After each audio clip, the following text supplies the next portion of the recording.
దీంట్లో రాశారు, అన్న కూడా చెప్పినారు. ఇప్పుడు వికలాంగులకి ఇళ్ల స్థలాలు ఇవ్వాలా. నేను ఇప్పుడే ఇక్కడే కూర్చొని మనసులో అనుకుంటున్నాను, రేపు ఇళ్ల స్థలాలు ప్రకటిస్తే అందులో ఒక స్పెషల్ కోటా వికలాంగులకు ఇవ్వాలి, ఇంత పర్సెంటేజ్ అని ఫిక్స్ చేసి వాళ్ళకి ఫస్ట్ ఫిల్ అయ్యాకనే. వాళ్ళు అందరూ కూడా మీరంతా మా కుటుంబ సభ్యులందరికీ నమస్కారం తెలియజేస్తా ఉంటాం.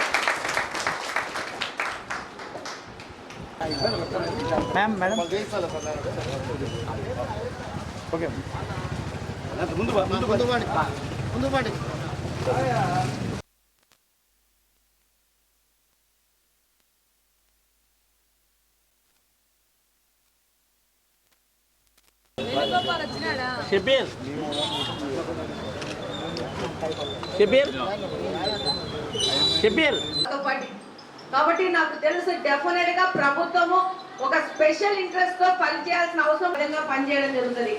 నేను డిగ్రీ చదువుతా ఉన్నప్పుడు ఈరోజు 5 సంవత్సరాల చీకటి పాలన అయిపోయేసి కూటమి ప్రభుత్వం అధికారంలోకి వచ్చి చంద్రబాబు నాయుడు గారు 6,000 పింఛన్ చేసిన ఘనత ఒక్క తెలుగుదేశం పార్టీకి కూటమి ప్రభుత్వానికే చెందింది. దేశంలో ఎక్కడ కానీ పింఛన్లు ఏ పింఛన్ కూడా 2,000 మించలేదు. తెలంగాణలో కూడా వితంతుల పింఛన్లు కానీ వృద్ధుల పింఛన్లు కానీ 2,000 రూపాయలే ఉన్నాయి. కానీ ఇక్కడ పింఛన్లు 4,000 రూపాయలు చేసి అందులో ప్రత్యేకంగా వికలాంగుల పింఛన్ 6,000 రూపాయల నుంచి 15,000 రూపాయల వరకు చేసిన ఘనత అంతే అది కూటమి ప్రభుత్వం అంతే. డెఫినెట్గా సోదరీమణులు వాళ్ళ సమస్యలు తెలియజేశారు.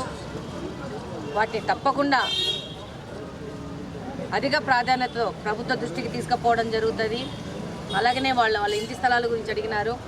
రేపు ప్రభుత్వం ఇళ్ల స్థలాలు ప్రకటిస్తే అందులో ఫస్ట్ వికలాంగులకి మొదట ప్రాధాన్యత ఇచ్చి వాళ్ళకి అలాట్మెంట్ అయినాక మిగతా వాళ్ళకి చూడాలనే విధంగా ఒక ప్రపోజల్తో ముందుకు పోవడం జరుగుతుంది. డెఫినెట్గా ప్రతి ఒక్కరికి అందుబాటులో ప్రతి ఒక్కరికి సేవ చేసే విధానంలో ముందుకెళ్తామని ఈ సందర్భంగా తెలియజేస్తున్నాను.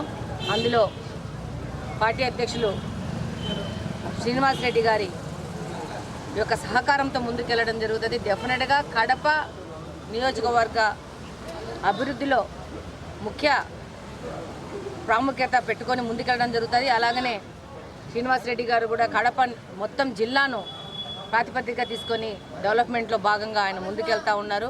డెఫినెట్గా ప్రతి ఒక్కరికి అందుబాటులో ఉండి వెళ్ళడం జరుగుతుంది. అలాగనే ప్రతి ఒక్క మండే పబ్లిక్ గ్రీవియన్సెస్ అటెండ్ అవ్వడం జరుగుతుంది. ప్రతి ఒక్కరికి అందుబాటులో ఉండి వాళ్ళ సమస్యలు తీర్చే విధంగా ముందుకెళ్ళడం జరుగుతుంది.